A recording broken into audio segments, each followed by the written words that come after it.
భారత రాజ్యాంగ అమల్లోకి వచ్చి 77వ గణతంత్ర దినోత్సవము గట్కేసర్ పట్టణంలో మా లయన్స్ క్లబ్ చైర్మన్ అయినటువంటి సారా శ్రీనిగౌడ్ గారి చేతుల మీద ఈ యొక్క త్రివర్ణ పథకాన్ని ఎగరవేసుకోవడం జరిగింది. ఈరోజు ఉదయం నుంచి వివిధ ప్రభుత్వ కార్యాలయాలపైన కళాశాలలో పాఠశాలలో ప్రతి ప్రభుత్వ కార్యాలయాల మీద త్రివర్ణ పథకం ఎగరవేసుకొని ఇప్పుడు ఈ యొక్క గట్కేసర్ అంబేద్కర్ చౌరస్తాలో మా లయన్స్ క్లబ్ ద్వారా కూడా ఈ యొక్క జాతీయ పథకాన్ని ఎగరవేసుకున్నాము.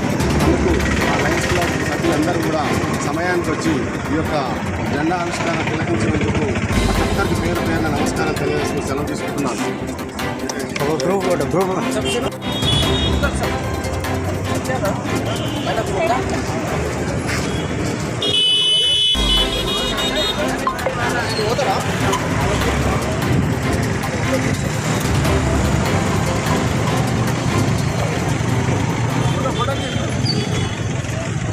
యాదవ్ 27వ గణతంత్ర దినోత్సవం పురస్కరించుకొని మా లయన్స్ క్లబ్ గట్కేసర్ మేము మరియు మా సభ్యులందరం కలిసి మనము జెండా పథకావిష్కరణ ప్రోగ్రాం చేయడం జరిగింది.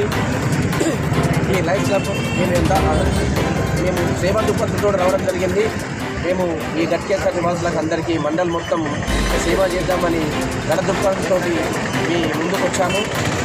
ఎటువంటి ప్రోగ్రామాలు చేయడానికి రెడీ ఉన్నాము. మేము హెల్త్ క్యాంపులు చేస్తున్నాము. దయచేసి మీకు ఏమైనా ఇటువంటి ప్రోగ్రాంలు కావాలన్నా మేము కొంతమంది ఖాళీ ఇల్లు ఉన్న వాళ్ళకి పేపర్ లెక్క కావాలంటే 5-6 లక్షలు అవుతుంది. అది కాకుండా మేము ఫ్రీ ఆఫ్ కాస్ట్ మా లయన్స్ క్లబ్ ద్వారా ఫ్రీ ఆఫ్ కాస్ట్ మేము వాళ్ళకు ఆర్టిఫిషియల్ లెగ్ కూడా అరేంజ్ చేస్తాము. అలాగే మెడికల్ క్యాంపులు, ఐ క్యాంపులు, బ్లడ్ క్యాంపులు ఇవన్నీ కూడా మా లయన్స్ క్లబ్ ఆధ్వర్యంలో చేద్దామని మీ అందరి కోసం సభాముఖంగా తెలుపుతున్నాను.